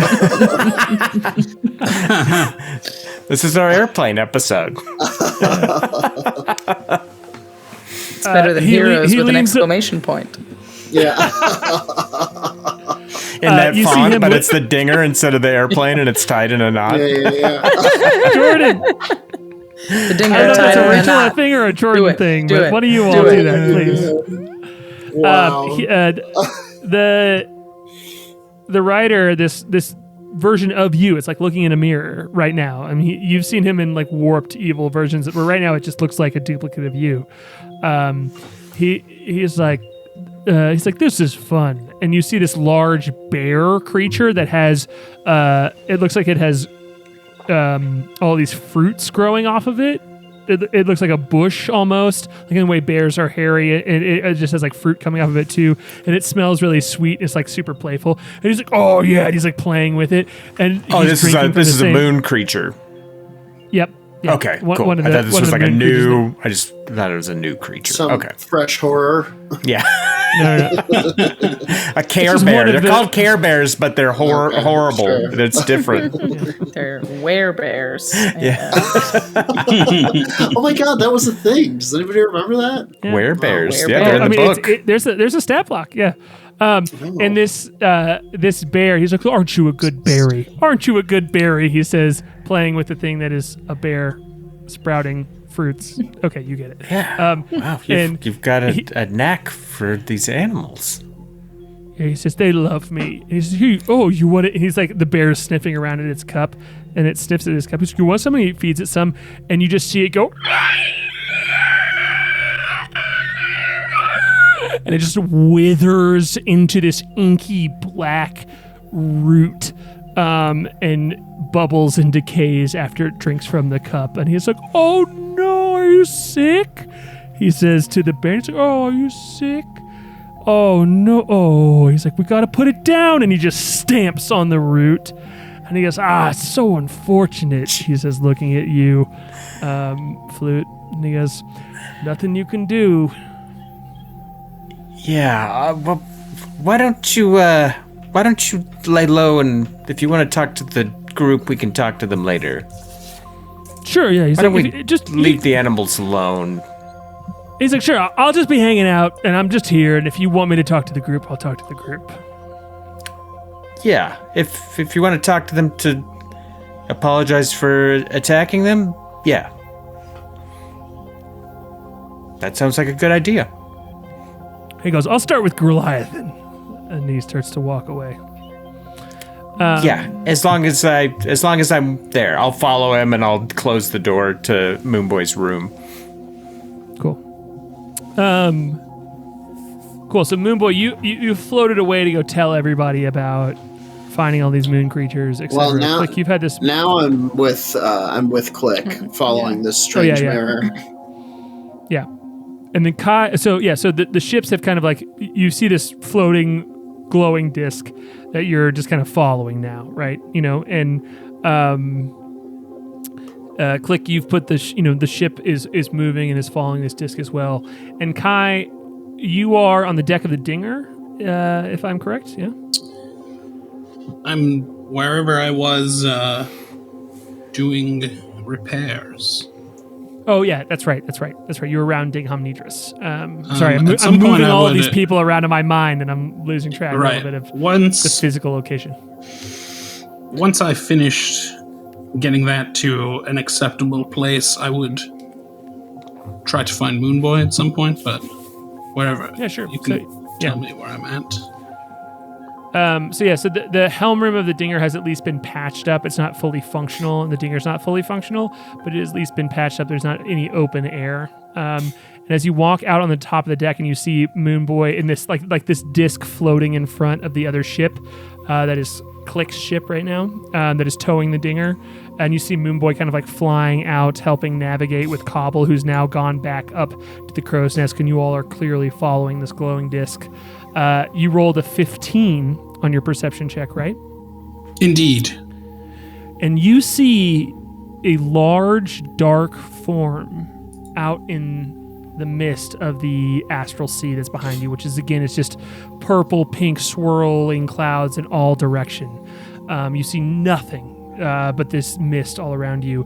But you see this dark form just kind of moving, undulating a bit, slithering even. And you can't tell how big it is because you can't tell how far away it is, but your arcane perception here, your attunement to this starry robe is allowing you to see the shadow way far off behind you. And you recognize it, Ethan. This similar large hulking form. It doesn't even have a shape, really. You can just see it almost has like maybe some sort of beak at the front. You can't quite tell because the way it moves, it's like it's crawling and slithering at the same time. It's just, but it through open air, and you recognize this odd kind of like skittery movement pattern that looks like an eel swimming combined with like a Komodo dragon crawling, but through the air. And you recognize it from when you left your body and you attuned with the consciousness of, or you left your body and helped the crew get out of the trapped room in the Azure Forge, and you left and you connected with like the circuits connecting everything, and were looking around on the outside of the Azure Forge, and you saw some sort of shape moving around with you outside of there, and that shape looks similar. And it seems to just be kind of like following your ship a little bit. There's something out there. It looks... correct me if I'm wrong, but it looks enormous, right? It looks enormous. That's a fair... I mean, like, it does not look big from where you're looking at it, but that means it's far away. You can tell that, yeah. So yes, it looks enormous. Do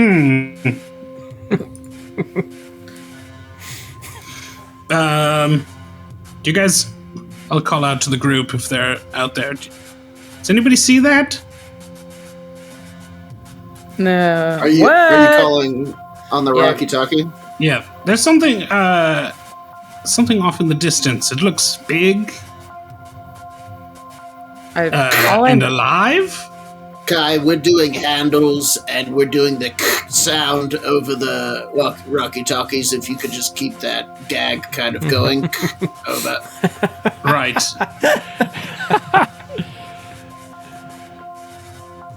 I really don't want to. But have to? I don't like it.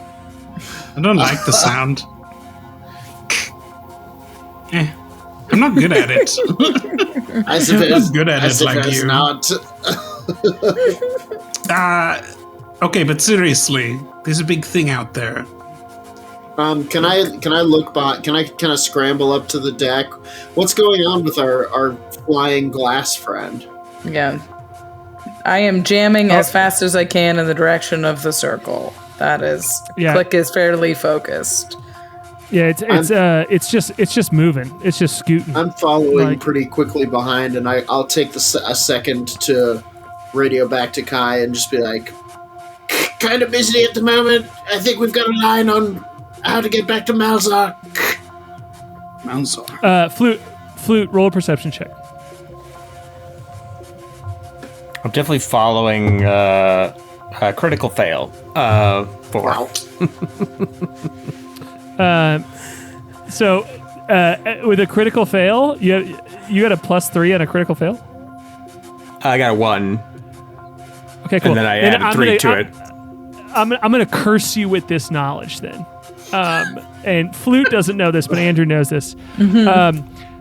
As you kind of are like orienting yourself and trying to figure out what's happening here, you realize that Relic has latched himself onto the ballista and is up front, and is sobbing and is just crying and is up front, and he's just like, we're gonna do it again, and I'm gonna be next. He's like, where's Goat? He's like kind of like saying to himself, and like Flute does not notice this, but this scene is happening as Flute is walking by. I think Relic's got Actually, a cold. no. You know what? Hold on. I'm going to negate myself because you rolled a critical failure.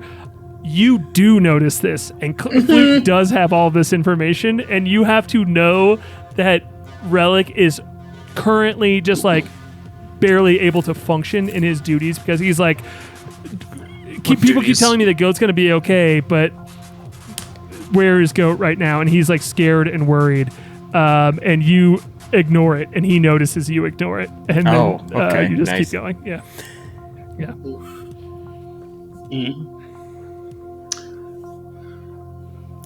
Cool. All right. Well, that's where we're going to end our session tonight. Oh, wow. So sad. Relic. Yeah. Totally. Yeah, man, it's good to be back, everybody. D'ing and D'ing. If you came here for an action-packed session, sorry, this is my action-packed. We give it to you both ways. This is the best. This is all it's so fun. Thank you all for hanging out with us. It's so fun to be back. We've been chomping at the bit to be back here. It's so cool to see everybody in the chat. People who have been doing this for 2+ years with us, almost 3. Yeah. Like, it's so amazing. Crazy. Yeah, some huge resubs today. Thank you to everybody who re-upped. I think I saw Enrico in there, and amazing. there was one more we missed calling up. But thank you guys so much, Uncle Brenner, for the Yesy Cow. Yesy Cow. There's a ton in here. Thank you guys so much for hanging with us for another arc. We're excited to be back. Yeah. And we'll be back next week. Maybe we'll wake up my father. Yeah. Oh, your poor father in the mirror. I wanted to do it today. We just didn't. We didn't get to it. You know. Yeah. Maybe we'll wake up. Why am I still talking in character? Goat. What's happening to me? Why not? Maybe we'll wake up Goat. Man. Yeah. I forgot the bird. The bird is here. We've established the bird is here. Yeah. We're not forgetting the bird. Bizarre bird. Clang. This'll alleged bird.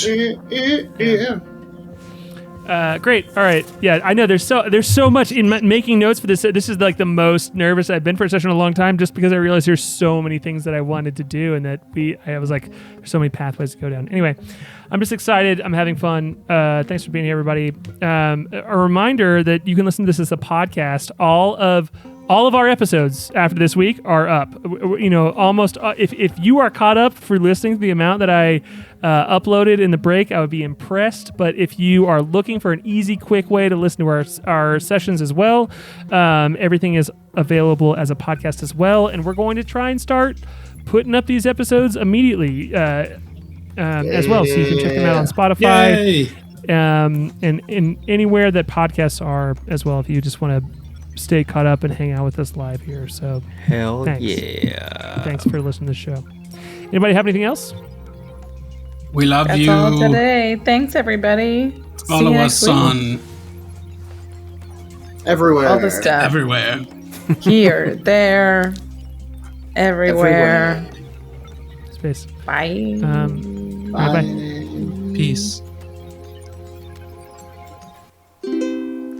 Stargazer, Moonboy, Klik, the Crusher, K.A.I, Humbly Chef, and the Windrider, Flute, Whimteaser. They're better than heroes. They'll never be zeros.